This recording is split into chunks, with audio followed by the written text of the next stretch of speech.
ایک دفعہ کا ذکر ہے کہ ایک گاؤں میں ایک کسان رہتا تھا جس کا نام خدا بخش تھا۔ اس کا ایک باغ تھا۔ باغ کے آخری کونے میں ایک بہت گہرا کنواں تھا۔ بیچارہ کسان پانی اوپر کھینچتا اور پھر اس کو باغ کے پودوں میں ڈالتا تھا۔ ایک سال بالکل بارش نہیں ہوئی، سورج بہت گرم تھا۔ کسان نے اپنے باغ کی طرف دیکھا اور کہا، اگر پانی نہ ملا تو میرے پودے مر جائیں گے۔ مجھے ان کو پانی ضرور دینا چاہیے، لیکن پانی تو اب بہت گہرائی میں اتر گیا ہے۔ میں بہت بوڑھا ہو گیا ہوں اور موٹا بھی۔ بہت محنت کا کام ہے، مجھے کیا کرنا چاہیے؟ یہ سوچتا ہوا وہ سڑک کے کنارے بنی ہوئی چار دیواری تک آ گیا۔ وہ تھک کر ایک درخت کے نیچے بیٹھا ہی تھا کہ اس کے کانوں میں خسر خسر کی آواز آئی۔ کوئی اس کا نام لے رہا تھا۔ کسان کے کان کھڑے ہو گئے اور وہ غور سے ان کی باتیں سننے لگا۔ وہ دونوں باغ کی دیوار سے ٹیک لگائے بیٹھے تھے۔ انہوں نے کسان کو نہیں دیکھا تھا۔ ایک آدمی نے کہا، خدا بخش اور اس کی بیوی ٹھیک 9 بجے سونے کے لیے چلے جاتے ہیں۔ ہمیں کم از کم 2 گھنٹے اور انتظار کرنا چاہیے۔ پھر 11 بجے ہم دیوار میں ایک بڑا سا سوراخ بنا لیں گے۔ اس سوراخ سے گزر کر میرا چھوٹا بیٹا اندر جائے گا اور وہ دروازہ کھول دے گا۔ اس کے ساتھی نے پوچھا، کیا خدا بخش کے پاس بہت ساری دولت ہے؟ ہاں، کیوں نہیں؟ دوسرے آدمی نے بتایا، اس کے پاس بہت سارا سونا اور ہیرے جواہرات ہیں جو اس کے گھر میں ایک بہت بڑے صندوق میں رکھے ہوئے ہیں۔ وہ بہت امیر آدمی ہے۔ اوہ، یہ تو بہت اچھی بات بتائی ہے تم نے، پہلے نے خوش ہو کر کہا۔ خدا بخش گھر چلا گیا۔ اس نے اپنی بیوی سے کہا، آج رات ہم ٹھیک 9 بجے کھانا کھائیں گے۔ اس نے اپنا سارا روپیہ پیسہ، سونا اور ہیرے جواہرات اکٹھے کیے اور انہیں اپنے پلنگ کے نیچے چھپا دیا۔ پھر وہ چھوٹے بڑے کچھ پتھر گھر میں لایا اور بیٹھ کر انتظار کرنے لگا۔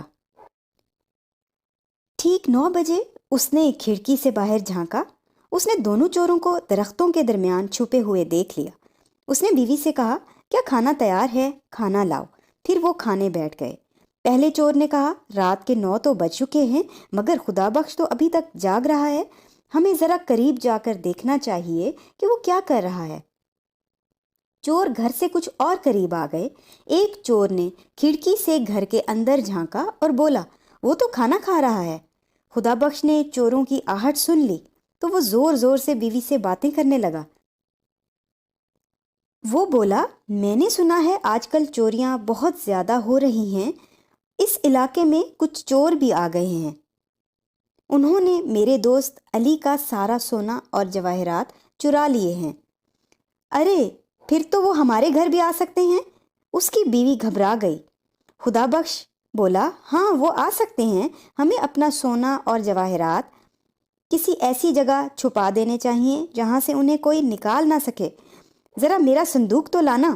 بیوی صندوق لے آئی۔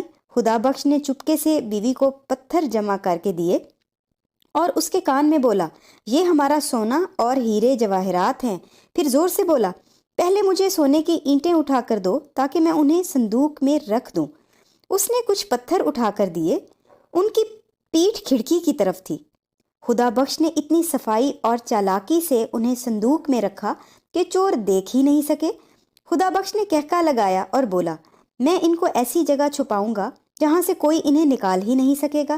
میرے سونا اور جواہرات کی تھیلی بھی ساتھ میں لاؤ۔ وہ اور پتھر لے آئی۔ اب میں یہ صندوق بند کر رہا ہوں، اب ذرا اسے اٹھانے میں میری مدد کرو۔